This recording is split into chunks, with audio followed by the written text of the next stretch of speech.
Agora nós vamos começar a ver 4 maneiras de a gente tentar melhorar ou diminuir a penalidade quando a gente precisa parar por um desvio. Tá? A primeira questão é tentar melhorar a predição em si. Depois, tentar melhorar o cálculo do endereço de desvio. Depois, tentar reduzir a penalidade caso a gente erre a predição. E, finalmente, eliminar o desvio por completo. São 4 alternativas diferentes, várias arquiteturas tentaram fazer isso, a gente vai dar uma olhadinha. A primeira opção seria tentar melhorar a predição quando os desvios estão correlacionados. A gente tem um exemplo claro aqui de correlação de duas variáveis, D. Então quer dizer, se entrou aqui e não mudou D aqui no meio, provavelmente não vai entrar aqui. E o contrário também ocorre. Também existem situações em que você sabe que se entrar aqui, vai entrar aqui também, porque ele muda o B, então esses dois ifs estão correlacionados. E isso acontece muito em código. A gente tem uma correlação entre ifs. E isso pode ser usado, então, na hora de a gente fazer a predição de desvios. A gente pode usar essa informação extra para predizer se vai ocorrer o desvio ou não. A gente vai ver como aqui para frente. Então, olha só, nesse outro exemplo, x é igual a 2, olha, se entrar nesse if aqui, ele vai fazer uma atualização do x para 0. Se entrar nesse também, ele vai fazer y para 0. Aí os dois vão ficar iguais, então ele não vai entrar nesse. Quer dizer, 1 e 2 eles não estão correlacionados entre si, mas o 3 está correlacionado entre 1 e 2. E a gente já pode saber o resultado. Então, a história dos ifs anteriores, o histórico dos ifs anteriores pode ser usado para verificar o if atual. Então a gente pode manter um histórico dos últimos desvios, quais foram as últimas resoluções, para tentar identificar qual vai ser a resolução atual. Tá? Isso aí se chama você calcular um desvio ou predizer um desvio por meio de padrões. Tá? Então aqui está o histórico do desvio. A ideia, né, que a gente tem um buffer aqui, que é um buffer global de história, e aqui é um shift register que ele vai entrando aqui se foi tomado ou não os últimos desvios. E dado essa combinação, a gente vai ter uma linha aqui correspondente a cada combinação de taken and not taken, tomado ou não tomado, e dada essa combinação a gente vai verificar um elemento de um vetor. E dentro desse vetor você vai ter aqueles 2 bits, que vai ser aquele somador, que 3 toma, 2 toma, 1 não toma e 0 não toma, pelo bit mais significativo. E aqui a gente vai ter a informação disso. A gente vai combinar então a história do padrão com a história global.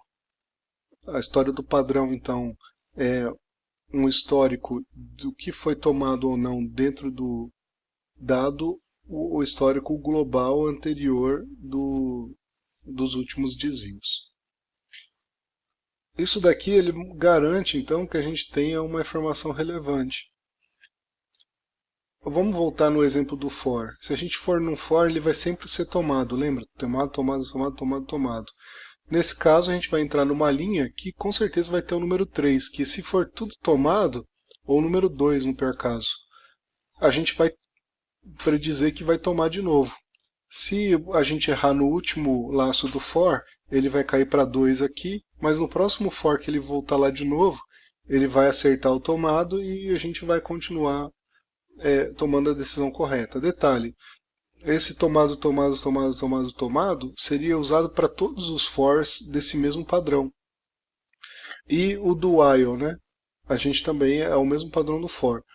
Agora, se for um while, a gente tem não tomado 5 vezes. Aí, nesse caso, a gente teria uma entrada aqui que diria não tomado. E se fosse um if daquele jeito que a gente viu que tinha correlação, a gente poderia entrar numa linha que teria esse if e ele vai predizer para a gente se é tomado ou não. A gente teria uma ideia melhor. E, além disso, voltando um pouquinho, a gente pode ter as várias combinações desses ifs aqui, para cada combinação a gente vai saber se deve tomar ou não para o próximo. Então a gente sempre vai acertar, no final das contas, esse if aqui, ou quase sempre. E a gente vai continuar acertando os whiles do whiles e fors. Tá? Todos os branches, então a gente vai acabar acertando bem. Essa é a ideia dessa implementação aqui. A gente tem algumas variações dessa implementação. Não necessariamente a gente vai ter um Shift Register global da história. A gente também pode ter uma tabela de históricos, um para cada branch do nosso programa. Ou pode ter um subconjunto de elementos, por exemplo, os bits menos significativos do PC para indicar entradas de histórico para os branches. No que isso ajuda? Ajuda no seguinte: se você tem dois padrões de for em dois pedaços de código e eles caem no mesmo lugar, só que eles têm predições diferentes, se você tiver mais de uma linha, você vai conseguir predizer melhor o seu desvio. A desvantagem é que você usa mais espaço de memória. Tá? Então você vai ter aí também algumas questões a serem decididas na implementação, que é o tamanho do histórico. A gente pode usar 5, pode usar 3, enfim. E o tamanho do histórico não necessariamente melhora ou piora, né? A predição do desvio. Você pode pegar informação irrelevante no meio de irrelevante, ou pode demorar para preencher a tabela, etc. Também o número de entradas aqui é importante. A gente pode ter mais ou menos entradas de 2 bits. Isso aqui está relacionado, inclusive, com o número de entradas que tem no histórico global. E aí, qual que é o trade-off, né? Vocês conseguem identificar aqui? Isso aqui a gente tem para o vídeo, né? Um pouquinho, se vocês quiserem descobrir. Se a gente tem 5 entradas aqui, a gente vai ter 2 elevado a 5 entradas aqui. Essa é a ideia. Aqui tem um exemplo de uma implementação agora com várias linhas, né, para o histórico. Essas linhas aqui são dadas pela posição do branch. E para cada branch, por exemplo, tem 4 bits de história. Então, a gente vai ter 16 entradas. Tá? Só que aí a gente pode ter não uma tabela aqui, mas uma tabela para cada entrada dessas, né? Então aqui a gente tem uma entrada para esse, uma entrada para esse, ou pode ter um subconjunto de entradas, um determinado número de entradas desse vetor cai no mesmo elemento aqui. A gente pode compartilhar. Isso aqui pode ser dado por um determinado subconjunto de bits do PC para escolher. Aqui está um exemplo, ó. Você usa 2 bits do PC e você tem 3 bits aqui para gerar 8 entradas. Aqui está errado, tem 9, mas são 8 entradas na tabela de padrões. E na tabela de padrões você tem os 2 bits que vai identificar se é pelo bit mais significativo, se vai tomar ou não tomar. Tem outras alternativas aqui, tem uma que chama gshare, que faz um XOR, não faz essa tabela desse jeito, faz um XOR entre a história global e os bits de desvio, enfim, tem muitas variações. Eu não vou entrar em tanto detalhe aqui. Se vocês quiserem dar uma lida mais a fundo, vocês podem procurar livros específicos sobre isso. Mas a ideia disso daqui é a gente combinar padrões com histórico e combinar também com a estratégia de 2 bits. Dessa forma, a gente vai conseguir fazer uma predição muito boa do nosso código, tá? Tem também uma estratégia de torneio. Nesse caso aqui, a gente pode usar mais de uma estratégia de predição. Vamos supor, a gente usa aqui uma predição local, baseado no endereço do PC. A gente usa uma de correlação mais complicada, com histórico. E a gente faz aqui uma comparação entre esses dois. Qual tem a melhor predição para um determinado elemento, para um determinado PC, um determinado branch. O que tiver o melhor branch, a gente escolhe, a melhor predição a gente escolhe para ser o predistor que a gente vai usar entre os dois. Pode usar mais de 2, inclusive, né? Aí a gente pode usar um contador que decresce quando erra e cresce quando acerta. Nesse modelo aqui, a gente pode chegar até 5% de erro só. Tá? E usa 2% do chip em 2013 para implementar esse preditor aí. E a gente pode usar ainda mais um preditor com um determinado nível de confidencialidade, né, ou confiança. Nesse caso, a gente pode usar um ou mais preditores e a gente tem um contador que diz o quanto que a gente pode confiar nele de acertar ou errar. E dependendo da porcentagem que a gente leva em consideração o que essa predição está dizendo ou não. Se a predição for ruim, a gente não leva em conta ela. Se for boa, a gente leva em conta. A gente pode usar um threshold, né, um limiar, para dizer assim, olha, acima de 70% de acerto a gente leva em consideração a predição, por exemplo. Se tiver um tipo só. Se tiver mais de um tipo, a gente pode ver a probabilidade de cada um deles e escolher a melhor, por exemplo. Enfim, é semelhante ao do torneio. Essas então são as maneiras de predição, né? Melhorar com predição. Agora a gente vai ver como melhorar a predição de desvios no cálculo do endereço. Então naquelas tabelas que a gente viu, a gente pode incluir mais dois itens, além dos bits de desvio. A gente pode incluir qual vai ser o endereço predito, a gente pode armazenar ele previamente, e a gente pode também armazenar os bits mais significativos do PC para verificar se o endereço de desvio é daquele branch que a gente tinha calculado antes. Então o que acontece? A gente vem com o PC, vem na posição onde ele cairia, pelos bits menos significativos, a gente compara os bits mais significativos para ver se é o mesmo branch ou se é um outro que caiu nesse lugar. Se for o mesmo, a gente já tiver o endereço de desvio calculado, a gente pode usar ele. Por exemplo, num for, né? A gente tem dois fors, vamos dizer. Se a gente está dentro de um for, a gente chega no final dele, a gente já sabe qual é o endereço de desvio, porque é da mesma posição.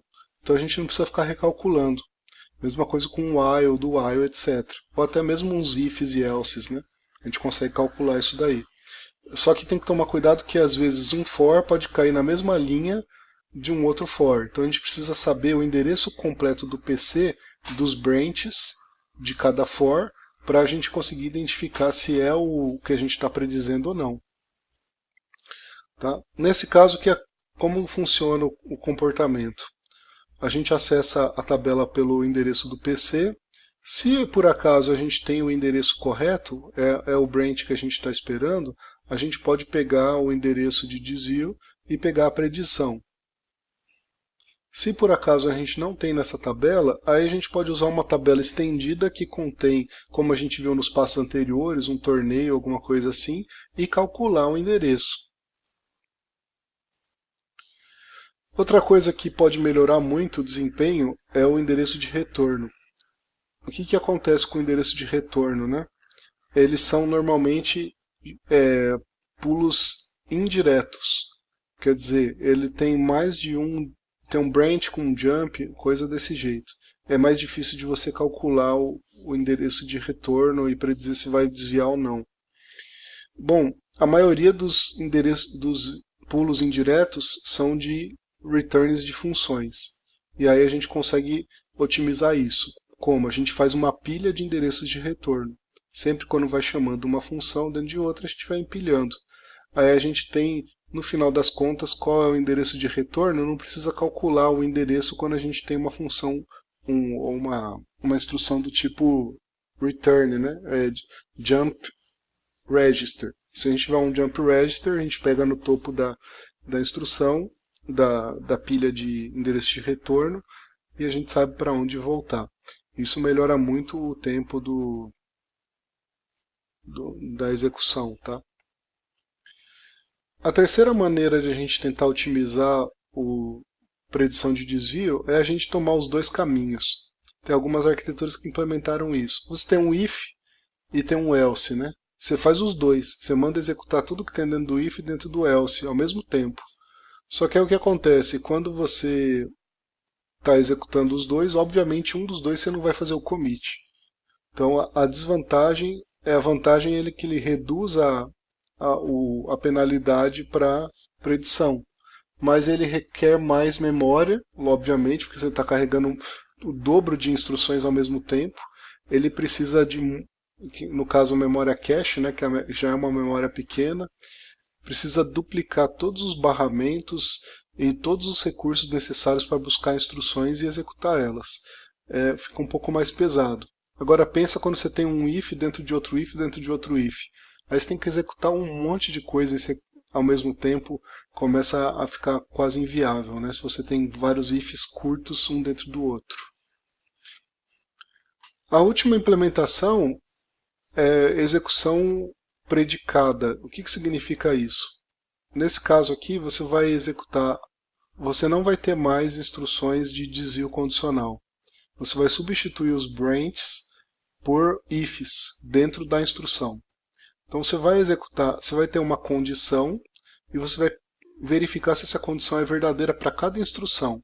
Se a condição for verdadeira, você pode dar commit na instrução depois que ela termina. Essa condição pode ser testada durante a execução dela, então você vai ter algumas unidades funcionais só para fazer essa comparação de condição. Se por acaso a condição for falsa, você não dá commit da instrução. Então aí que tem o nome predicado, né? A instrução é predicada a uma determinada condição. Isso que acontece então, se você tem um if e um else, você vai executar os dois. Você vai executar todo o código do seu programa, 100% do seu código. Você vai executando tudo em sequência. Tá? A grande desvantagem é que você vai ter muito mais, como no exemplo anterior, você vai executar muito mais coisa. A vantagem é que você não precisa predizer nada, você vai simplesmente sempre acertar, porque você vai ter que executar tudo mesmo. Tá? E dentro de um if, todas as instruções dependem da mesma condição. Você pode ter uma condição que não sem nada, né? Vamos dizer assim, a condição é sempre true.